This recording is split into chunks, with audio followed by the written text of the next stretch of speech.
कोई महिला अगर चाहती है मैं घूंघट में रहूं, अगर उसका घूंघट जबरदस्ती हटाया जाएगा तो मैं समझता हूं कि ये संविधान का वायलेंस है। यहाँ पर खींचा जा रहा है, हटाने में और खींचने में जमीन आसमान का अंतर है, और ये कानून का उल्लंघन भी है। क्योंकि बीजेपी की जो मंशा है वो जो मनुस्मृति के तहत वो चलना चाहते हैं कि ढोल कवार पशु शूद्र नारी सब ताड़न के अधिकारी, उसके अंदर महिला चाहे मुस्लिम की हो चाहे महिला हिंदू की हो। पूरे देश भर में उनका विरोध और इस्तीफे की मांग हो रही है। देखिए, मैं समझता हूँ कि मांग नहीं, अब तक तो हो जाना चाहिए था इस्तीफा, बिल्कुल 100% इस्तीफा होना चाहिए था। जिस तरीके से उनकी घृणित मानसिकता, मैं समझता हूं कि आपने देखा होगा विधानसभा के अंदर खड़े होकर वो जिस तरह के सारे गंदे इशारे कर रहे थे, इशारे नहीं कहूँगा, गंदे इशारे कर रहे थे, बात भी कर रहे थे, और उसके साथ साथ उन्होंने घूंघट प्रथा को लेकर और जो हिजाब को लेकर जिस तरीके से हिजाब खींचा है, मैं समझता हूँ कहीं ना कहीं ये इस देश का शर्मसार करने वाली घटना है। और पूरा देश का मतलब सर इस घटना झुक गया है कि एक प्रदेश का मुख्यमंत्री, और मामूली मुख्यमंत्री नहीं, जो 10वीं बार शपथ ले रहा है वो मुख्यमंत्री है, कोई मामूली मुख्यमंत्री नहीं है, तो इस्तीफा हो जाना चाहिए। समर्थन में भी तो लोग आ गए ना। देखिए, समर्थन में सिर्फ और सिर्फ वो लोग हैं जो बीजेपी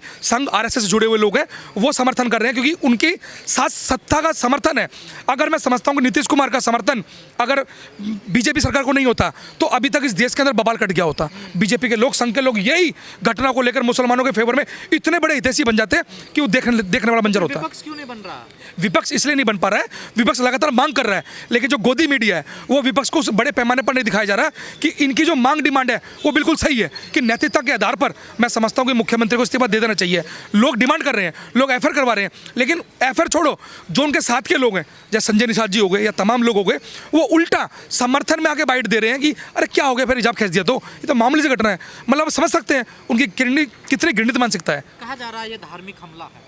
बिल्कुल, मैं इस बात को धार्मिक हमला से भी जोड़ सकते हैं, आप लोग महिलाओं पे हमले जोड़ सकते हैं, क्योंकि बीजेपी की जो मंशा है वो जो मनुस्मृति के तहत वो चलना चाहते हैं कि ढोल कवार पशु शूद्र नारी सब ताड़न के अधिकारी, उसके अंदर महिला चाहे मुस्लिम की हो चाहे महिला हिंदू की हो, तो वो इस लेवल पे काम कर रहे हैं। अम्बेडकरवादी आप हिजाब बुर्का इनके तो खिलाफ रहे हैं ना, घूंघट हम हमेशा घूंघट प्रथा के हिजाब के खिलाफ है कि भाई आदमी का जो फंडामेंटल राइट है उसके हिसाब से जैसा मन करे वैसा रहे।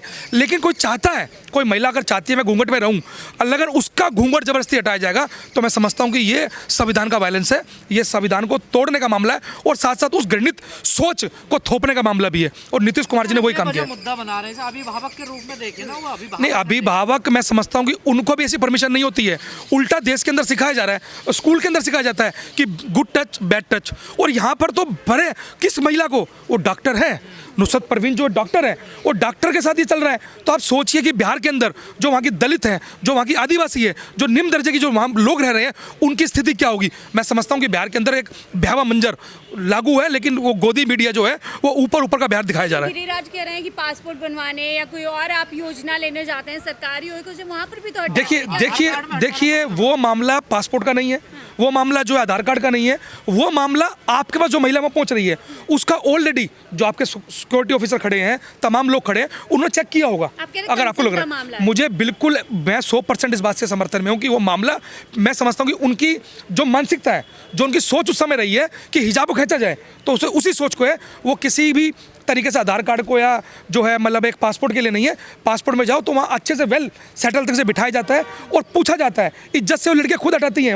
यहाँ पर खींचा जा रहा है, हटाने में और खींचने में जमीन आसमान का अंतर है, और ये कानून का उल्लंघन भी है। क्या लगता है जिस प्रकार से ये जो मैसेज गया है इससे समाज की महिलाओं पे क्या असर पड़ेगा, क्योंकि लगातार कोई ना कोई टारगेट मैं समझ रहा हूँ कि आप देख सकते हैं कि तमाम महिलाएं, मैं समझता हूँ उनके अंदर एक रोष है, उनके अंदर इस देश के प्रति, बीजेपी के प्रति खासतौर पर, या उनसे जुड़े लोगों के प्रति एक भावना ऐसी उत्पन्न हो गई है कि जो नरेंद्र मोदी बोलते हैं कि बेटी बचाओ और बेटी पढ़ाओ, यहाँ पर तो वही लोग बेटी का शोषण करने में उतारू हैं। तो बेटी पढ़ेगी कैसे और बेटी बचेगी कैसे? आप तो पढ़ के कितना पढ़ाओ, वो लड़की डॉक्टर है, कितना पढ़ा है, वो डॉक्टर बनने के बाद उसके साथ अत्याचार चल रहा है। तो आपका जो नारा है वो सिर्फ किताबी नारे हैं, वो सिर्फ ऊपर के नारे हैं, ग्राउंड की रियलिटी अलग है। मुस्लिम का रंग दे रहे हैं? नहीं, हम हिंदू मुस्लिम कतई रंग नहीं दे रहे। उसके अंदर मामला हिंदू महिला का हो, मामला मुस्लिम महिला का हो, ये पूरे देश के अंदर वो तमाम महिलाओं के ये मान सम्मान स्वाभिमान से जुड़ा हुआ मामला है। मैं समझता हूँ ऐसे मामले पर पूरे देश की महिलाओं को, अभी तक तो दिल्ली देश की राजधानी के अंदर बड़े पैमाने पर महिलाओं का प्रोटेस्ट होना चाहिए था, और नहीं है तो उनको करना चाहिए। तमाम NGO, तमाम संगठन ऐसी मुद्दे पर महिलाओं को रोड पर आना चाहिए। महिला सशक्तिकरण का उदाहरण नरेंद्र मोदी से लेकर तमाम लोग दे रहे हैं, और लेकिन उल्टा चल रहा है।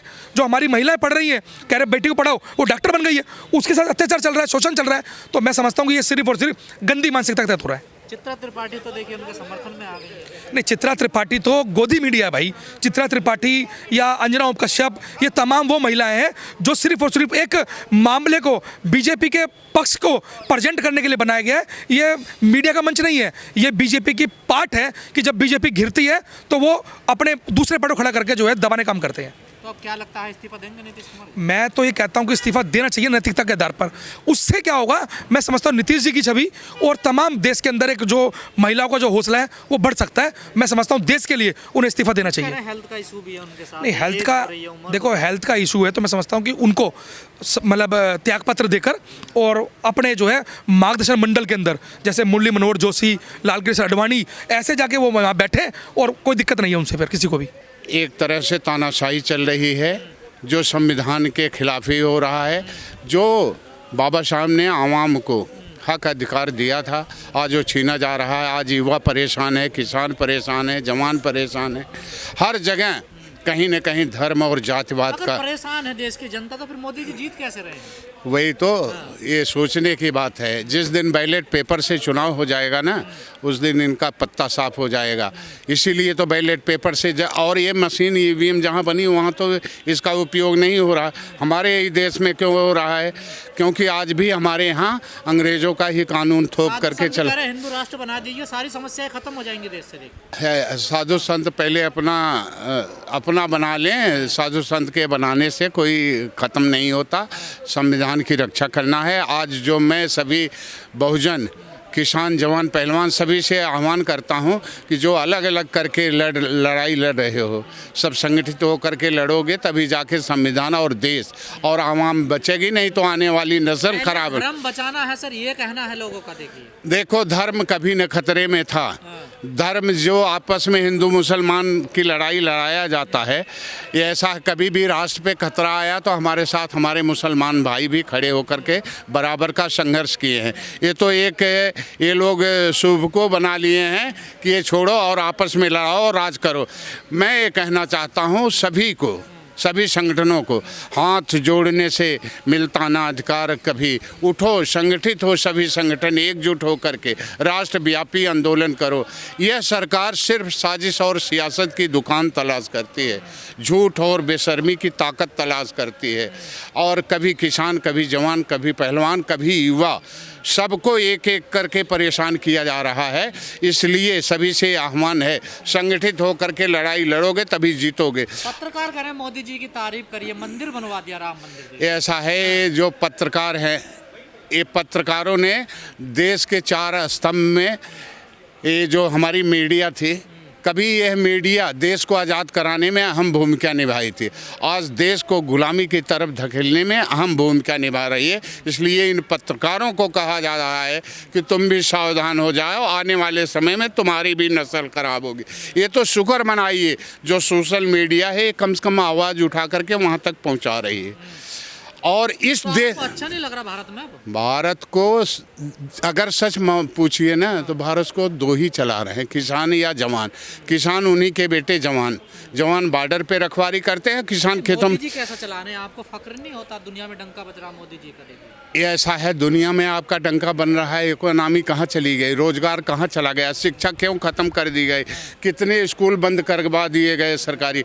और अभी अभी आपने सुना कितनी भारत की जो अचल संपत्ति थी सब बेच दिया गया, आज कर्ज के नीचे दबते जा रहे हैं। इसलिए मेरा यही कहना है कि सब लोग संगठित होकर के एक राष्ट्रव्यापी आंदोलन करोगे तभी जाके संविधान भी बचेगा। शिक्षा, स्वास्थ्य, रोजगार की ज़रूरत है। ये कभी शिक्षा स्वास्थ्य सत्र चल रहा है, सत्र में सिर्फ उसके पहले एक कोई शुभ को छोड़ देते हैं कि इस बार बीएलओ पे धरना प्रदर्शन चल रहा है। यानी शिक्षा, स्वास्थ्य, सुरक्षा की बात नहीं होगी, न कभी संविधान की बात होगी, न युवाओं की बात होगी। यह सिर्फ आपस में इतनी कीमती देश के बड़े लोकतंत्र में जाकर के जो अपनी दबी कुचली आवाज़ को आवाज़ देना चाहिए, वो कहीं न कहीं वहाँ आवाज़ दबाई जा रही है। आपस में जिनको हम लोग भेजते हैं वो लोग मुद्दे से भी गुमराह रहे हैं। उनको भी आह्वान किया जा रहा है कि आप लोग मुद्दे से भटको मत, नहीं तो आने वाली पीढ़ियाँ आपको कोसेंगी। जय भारत, जय हिंद।